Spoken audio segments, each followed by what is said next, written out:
vamos a pasar ya al segundo ponente, a Dieter Ingenschei, amigo y colega desde hace muchos años, y es una alegría para mí de presentarle ahora. Dieter Ingenschei es catedrático de literatura hispánica en la Universidad Humboldt de Berlín, es antiguo presidente de la Asociación Alemana de Hispanistas, es coordinador del programa de fomento del hispanismo en Alemania, Pro Spanien se llama. Sus campos principales de trabajo son literatura y metrópolis, estudios de género, de masculinidades, estudios queer, creación postdictatorial. Se puede decir también que Dieter es uno de los iniciadores principales de los estudios de género en el ámbito de la hispanística alemana. Y quisiera citar un volumen importante en este campo que salió en 2006, cito, desde acerca supuestas literatura, cultura gay y lesbiana en Latinoamérica, que salió en Verführt en 2006. Y ya te doy la palabra. Muchas gracias, Uta. Antes de empezar quisiera dar las gracias a mi amigo Fran. Estoy un poco en casa en esta universidad porque llevo una historia muy larga con la Complutense. Yo creo que la primera vez llegué aquí en los años 80.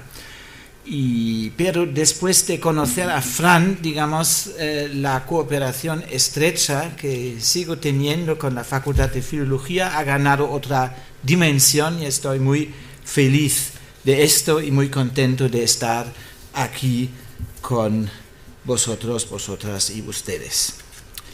Bueno, sin más, he cortado la mitad de la ponencia por los 20 minutos concedidos y voy a hablar solamente de una de las dos películas de Sin nombre de Kari Fukunaga, que de hecho es también una película de viaje y de migración como el ejemplo de Isolina, pero se trata de una película con temática latinoamericana.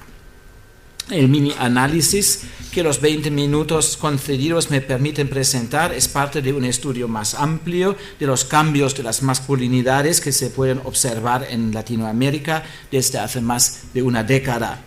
Cabe mencionar que el estudio de las masculinidades es la subdisciplina más reciente del conjunto que reunimos bajo la denominación interdisciplinaria de los estudios de género, que a su vez tardaron en llegar al campo de la hispanística o latinoamericanística, donde hoy en día mantienen una posición certera y todas las presentes estamos completamente conscientes de la enorme contribución de nuestro colega y amigo Paul Julian Smith a este proceso, y por esto le doy las gracias por su labor y le felicito por el honor que ha recibido hoy de la mano de Fran.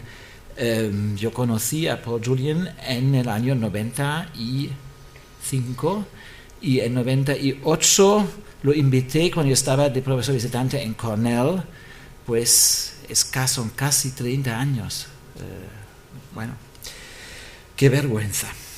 Para llegar al estado de la cuestión de los estudios de masculinidades, quisiera apuntar a tres aspectos. A la deuda que los estudios de las masculinidades tienen con las observaciones que afirman que la masculinidad ha dejado de ser un fenómeno de género no marcado, es decir, la línea de Bourdieu a Kimmel.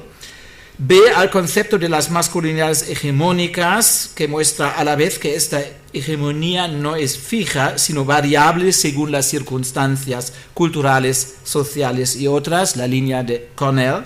Y C, quisiera además remitirme a un crítico alemán que ha denunciado hace poco que se ha atribuido a los hombres el papel de los malos, muchas veces como una especie de compensación explícita por la conocida hegemonía masculina. Es Christoph Kuklik, así se llama, muestra que alrededor de 1800 nace el discurso mítico del macho amoral, frío, irresponsable, hipersexual, víctima de sus instintos, como nosotros todos, vigente, por ejemplo, en la filosofía de Fichte y otros. Así se engendra una falsa lógica de los géneros que atribuye al hombre la responsabilidad de todo lo malo, lo negativo, desde las guerras hasta los fascismos y las crisis económicas, masculizando así la peligrosa modernidad. Sin callar los lados oscuros de la masculinidad hegemónica, propone sustituir el concepto de la masculinidad oscura, dice él, que a su parecer reduce la crisis de las masculinidades a una crisis de testosterona, por un concepto de la masculinidad que renuncie a todo tipo de victimizaciones. Cuando Mark Millington advierte que el peligro de producir una ciencia positivista de la masculinidad por medio de generalizaciones transculturales, fin de la cita, es determinante tener en cuenta las circunstancias socioculturales concretas para desentrañar el impacto de las masculinidades latinoamericanas, en mi caso, las estructuras patriarcales, las huellas colonialistas, los conflictos sociales, el machismo y la homofobia, tanto como modelos nuevos y muy específicos de las masculinidades que acaban de formarse. Entre estas formas se encuentran tanto los modelos emancipatorios, digamos, en ciertos ámbitos de la cultura gay y lesbiana, huellas de una nueva sensibilidad en relación, por ejemplo, con la llamada metrosexualidad, y perspectivas muy ambiguas como la narcoestética con la formación de pandillas más o menos homosociales. Voy a hablar de este último fenómeno hoy, y la película de Fukunaga nos invita a ocuparnos del último aspecto e intento hacerlo sin caer en victimizaciones, generalizaciones u oscurantismo. Origen y organización de las maras. La violencia, como es sabido, forma parte de la cultura latinoamericana, como también de otras culturas desde hace más de medio siglo, por lo menos, pero durante los últimos 10 años se han ido aumentando y modificando sus formas y sus expresiones. Junto a los nuevos caminos y otras dimensiones del narcotráfico y de la migración masiva, aparecen las pandillas de jóvenes como fenómeno colateral, sobre todo en el llamado Triángulo Norte, es decir, en El Salvador, Honduras y Guatemala, donde aumentó la presencia de estos grupos violentos, aunque los encontramos también en México o en Colombia y en los Estados Unidos, país de origen de estas pandillas. Terminadas las guerras civiles centroamericanas de los años 90, la política anticriminal de Estados Unidos incitó a muchos de los migrantes jóvenes a volver a sus países. Entre las pandillas callejeras norte y sudamericanas, las llamadas maras han provocado el interés y la consternación del sector público, sobre todo las dos maras más importantes, la Mara Salvatrucha o MS-13 y la Mara 18. El nombre Mara procede probablemente del concepto de marabunta, el cual se refiere a la migración masiva de hormigas legionarias que devoran a su paso todo lo comestible que encuentran, según el diccionario de la Real Academia Española. Lo que implica la idea de un grupo violento, una organización con alto grado de disciplina y de un poder destructivo considerable. Esta es la definición de un colega. Otro crítico plantea que este es un término común en el español salvadoriano desde los años 60 para designar a los compañeros de un equipo de deporte o de un club, por ejemplo, de la iglesia. A menudo se destaca el origen norteamericano y el modelo de los gangs de Los Ángeles. Así se referiría la cifra de Mara 18 a la calle 18 en el barrio Rampart de Los Ángeles, controlada por mexicanos a partir de cierto momento. Según Rosana Reguillo, los miembros de la Mara 18 imitan muchas veces la estética del mundo estadounidense, generalmente sin conocerlo, y siempre adoptan e imitan costumbres, ritos, vestidos y símbolos, y muchas veces de adscripción identitaria, y muchas veces también en el lenguaje. La denominación de la pandilla rival, la Mara Salvatrucha, alude a la expresión que designa a los migrantes provenientes de El Salvador y que después se generalizó para todos los migrantes latinos en los Estados Unidos. Como Cristian Poveda demuestra en su documental La vida loca, la Mara 18 y la Mara Salvatrucha se reparten los barrios pobres de muchas grandes ciudades. La Mara opera a través de grupos entre 10 y 20 personas llamados clicas, con una organización rígida y jerárquica. A continuación voy a presentar la estética y sus rasgos específicos en la representación de las masculinidades dentro de la imagen colectiva de la Mara que comprende, cito, los atributos de la degradación, el peligro, la violencia, la suciedad, el estigma del tatuaje visible, el graffiti, el lenguaje verbal y la gestualidad transgresora, fin de la cita de Rojas Rodríguez.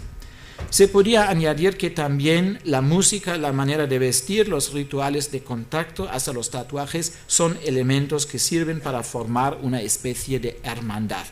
Sociólogos y críticos culturales se preguntan cuál es la relación entre las maras y el narcotráfico sin llegar a una respuesta unívoca. La violencia y el consumo de drogas forman parte de la llamada vida loca, que da el título a la película documental de Poveda.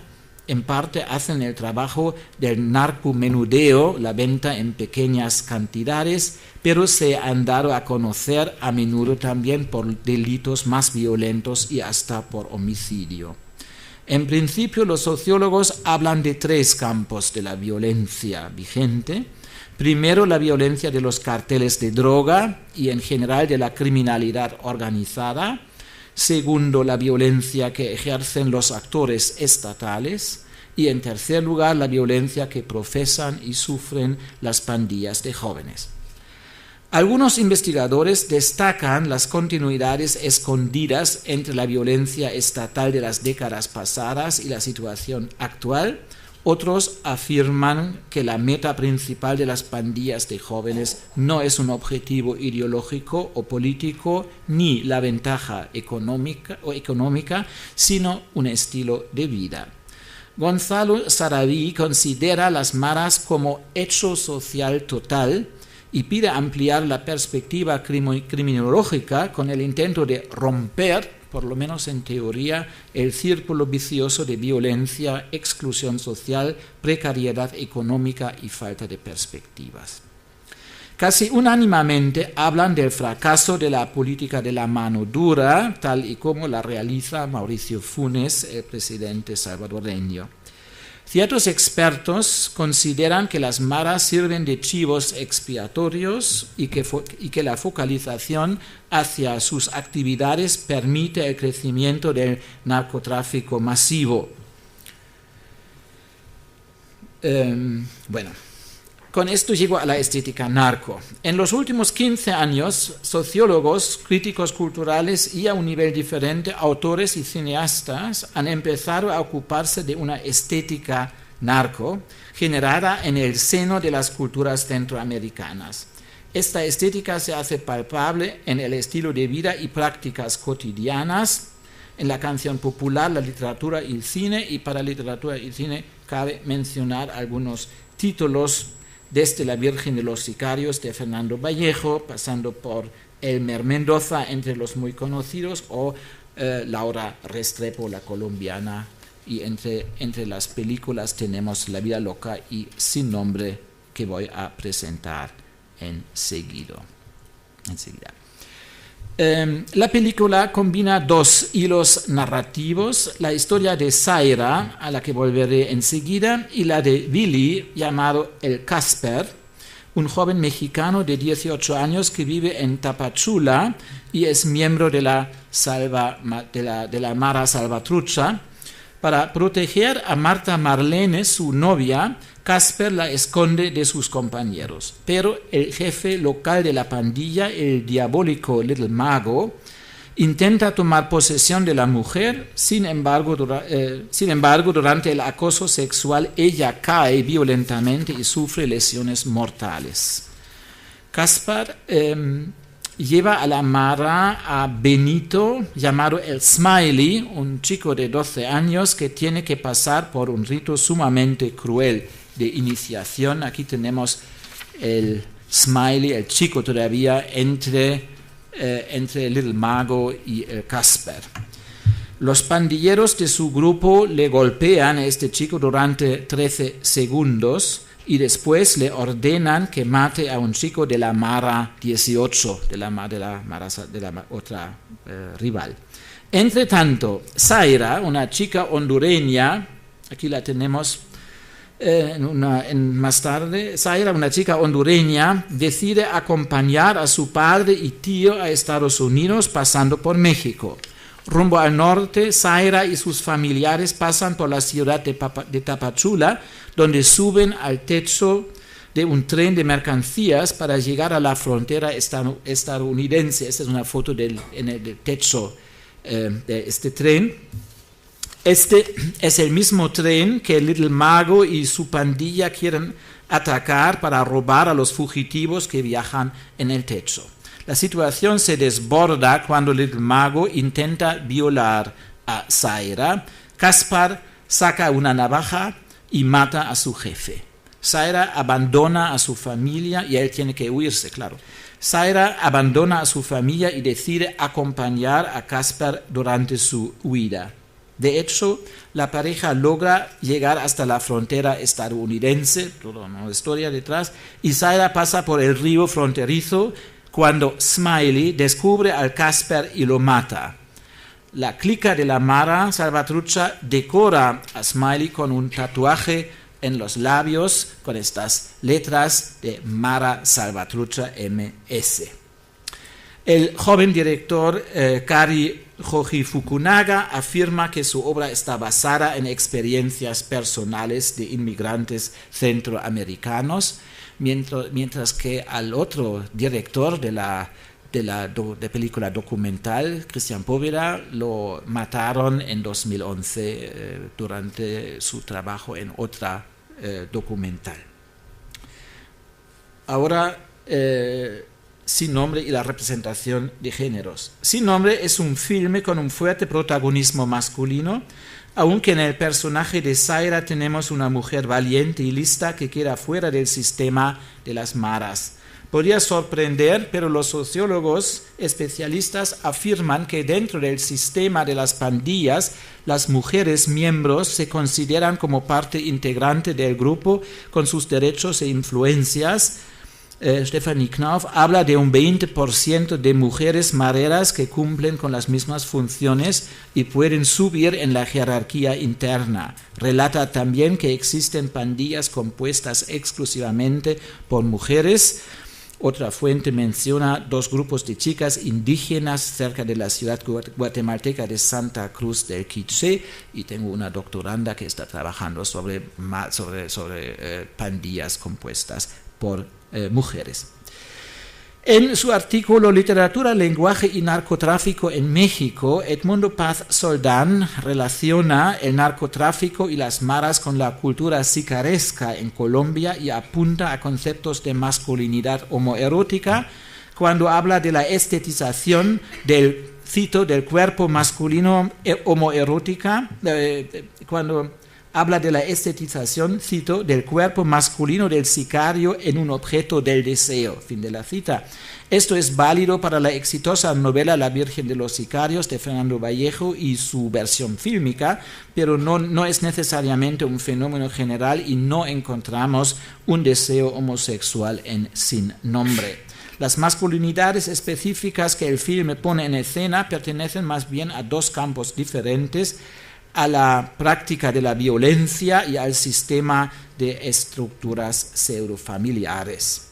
En cuanto a la violencia, dentro del desarrollo de la violencia que determina el camino entero de los protagonistas, particularmente 3 escenas me parecen puntos culminantes. Primero, cuando el Smiley, chico de 12 años, fusila a otro pandillero de la Mara rival durante su ritual de iniciación. Segundo, cuando Little Mago intenta violar a Marta Marlene y ella muere. Y finalmente, la escena en el techo del tren cuando Little Mago vuelve a intentar seducir a Zaira y Casper toma su navaja y mata a su jefe con sangre abundante en la pantalla. En este acto polivalente podemos ver su emancipación del grupo, la rebeldía contra el poderoso jefe, con su régimen sexista y machista, pero también la venganza de un inminente deshonor o simplemente una toma de posición en favor de la joven Zaira en el momento del riesgo de una violación. En el caso de Casper, su rebeldía resulta vana al final y no impide su muerte. Llama la atención que el exceso de violencia aparece en repetidas ocasiones en el contexto de la violación de una mujer. De esta forma, al acoso sexual se le atribuye un papel más importante que, digamos, al consumo de droga. Queda sin respuesta en este momento la pregunta si el filme interpreta el machismo-sexismo como práctica cotidiana y común o como forma violenta con un rostro inhumano. Segundo aspecto, sustituto de familia.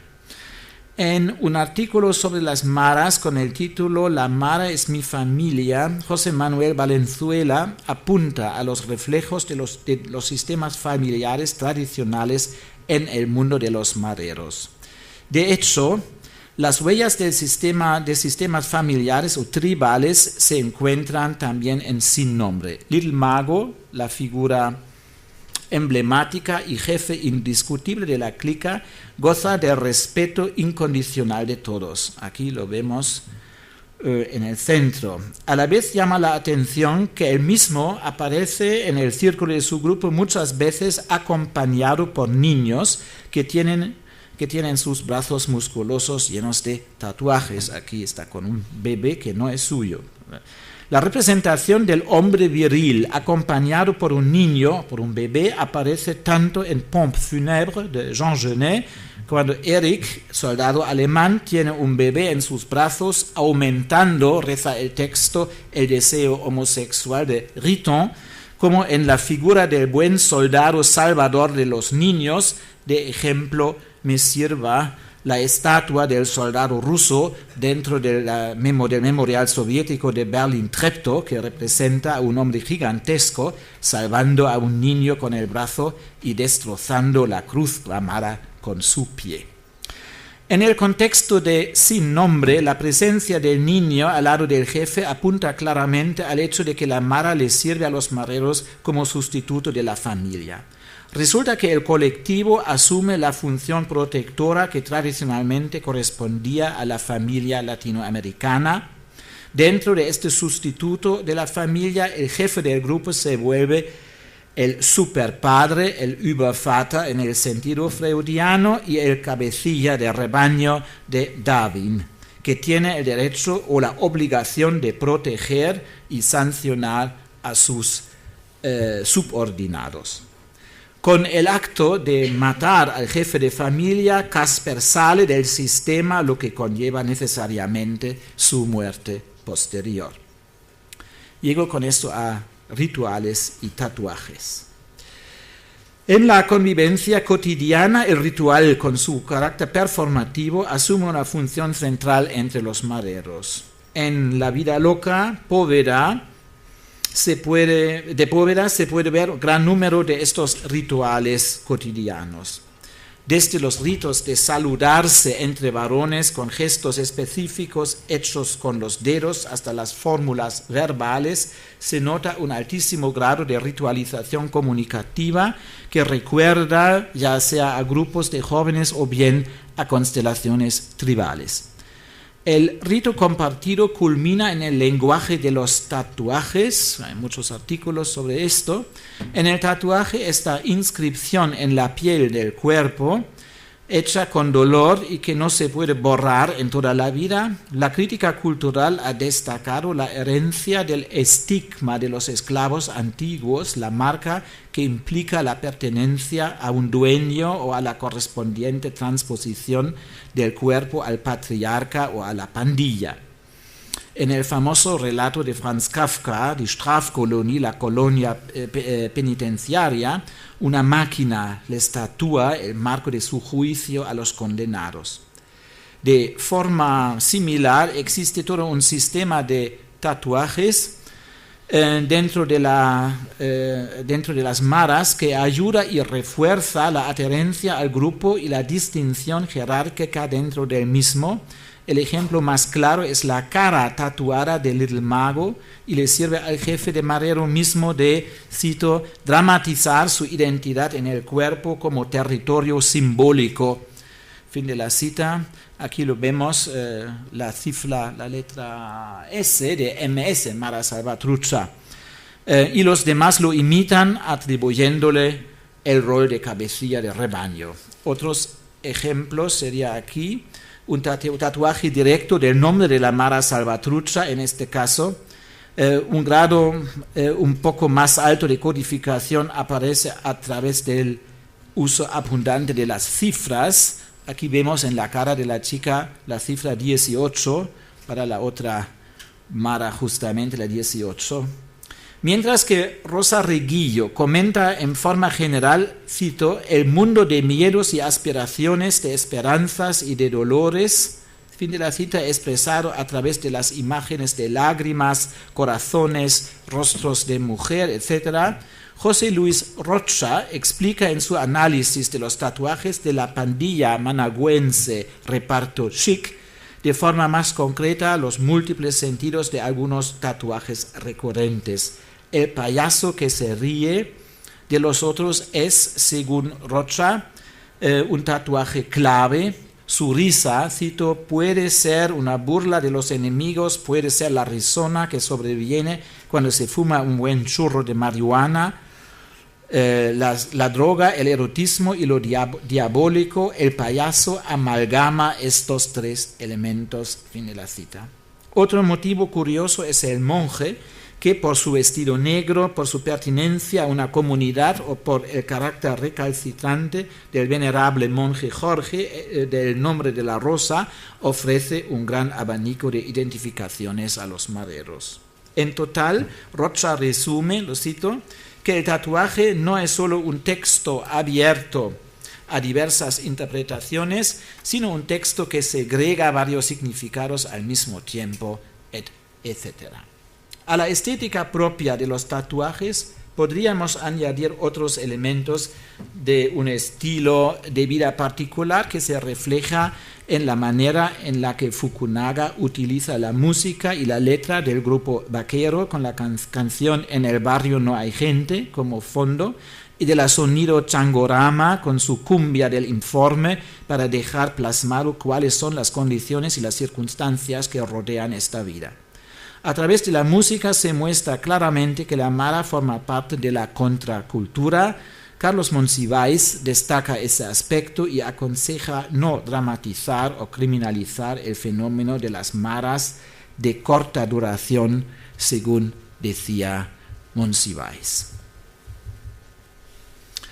Llegó a la cuestión de los géneros y la vuelta al machismo atávico desde la perspectiva de los estudios de las masculinidades presentada brevemente al inicio. Esta contracultura se basa en modelos machistas y anti-emancipatorios.